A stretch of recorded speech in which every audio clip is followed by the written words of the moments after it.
Hello everyone, it's Shane Kanto, your Wasteland reviewer, and I'm here to review Season 1 of Peacemaker on HBO Max.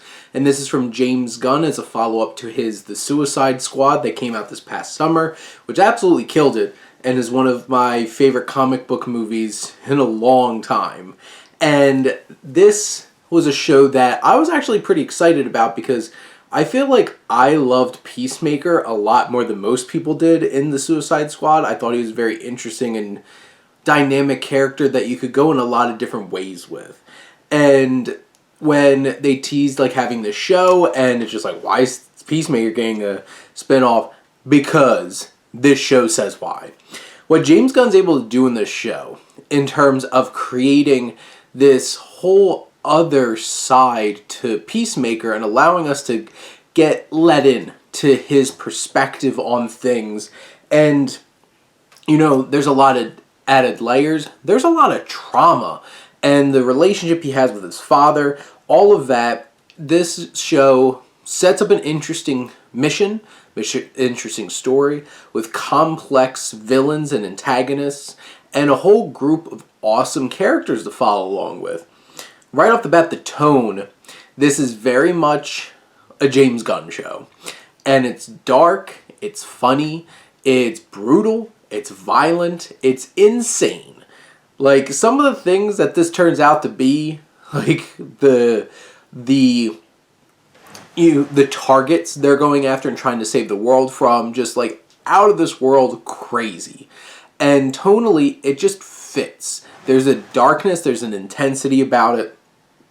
Music-wise, all this 80s hair metal is fantastic.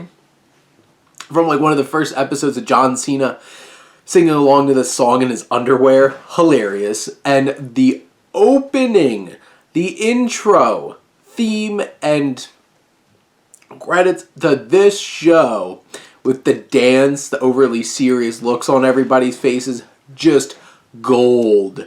James Gunn is ridiculous, and this was so great that he put this together. It's an intro that you can't skip. Don't you dare skip that intro. Hit the skip intro button. But you have Peacemaker here, this character, who honestly is a product of his upbringing in many ways. He has a tragic backstory with him and his brother, and honestly, this kind of felt like Walk Hard, and just his dynamic with his father is just a whole other thing, who's an extremely racist, hateful, violent man who basically turned his own son into a killing machine. And you have this whole entire dynamic in the show between John Cena and Robert Patrick. And John Cena is so perfect in this role. He plays the emotion, he plays the insecurities, he plays the naiveness, the immaturity, but also there's so much charm to him despite the fact that, the things he says are horrible. His perspective on women, horrible. And you get to see him grow throughout the season. There's so much growth. This is such an engaging and impactful journey from start to finish. And his whole entire relation, like Robert Patrick does a really fine job as his father, who turns out to be villain White Dragon. And you just have the whole crew. You have Vigilante, played by Freddie Stroma, who is hilarious and probably on the spectrum and also very violent. And his interactions between him and Chris Smith, Peacemaker, are hilarious. And their dynamic is so unique and weird. You have Danielle Brooks as Leota, who is such a great addition to the show. She's one of the anchoring characters. Like, we care about her, we feel for her, we understand her, and her dynamic with her wife and all of that adds layers to it. And her friendship that she has budding with Peacemaker is genuine and enjoyable to watch. You have Jennifer Holland as Harcourt, who's a badass. And you get to see the connection that her and Peacemaker develop over the course of the show, which goes a long way. And it's an impressive journey to go through. You have Steve Agee, who's such a great addition from the film as well. He's a great comic relief character. You have Chukwudi, Iwuji as Mern, who's like their stoic leader, and he's an enjoyable presence as well.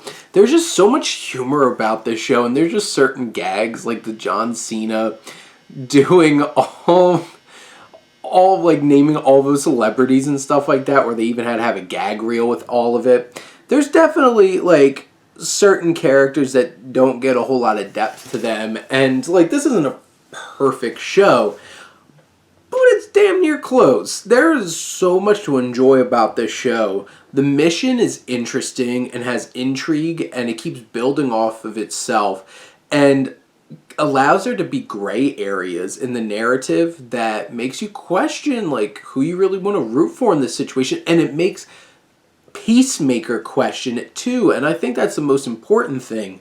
And you have this emotional depth to this journey that he goes on. He grows so much as a character, and you feel for these characters, especially when like the big finale comes and people's lives are in danger and stuff like that, and you don't know exactly what's going to happen. And this is just the complexities that this show brings into it are so impressive. This works so well as clever and dumb, funny and emotional, and intense all at the same time.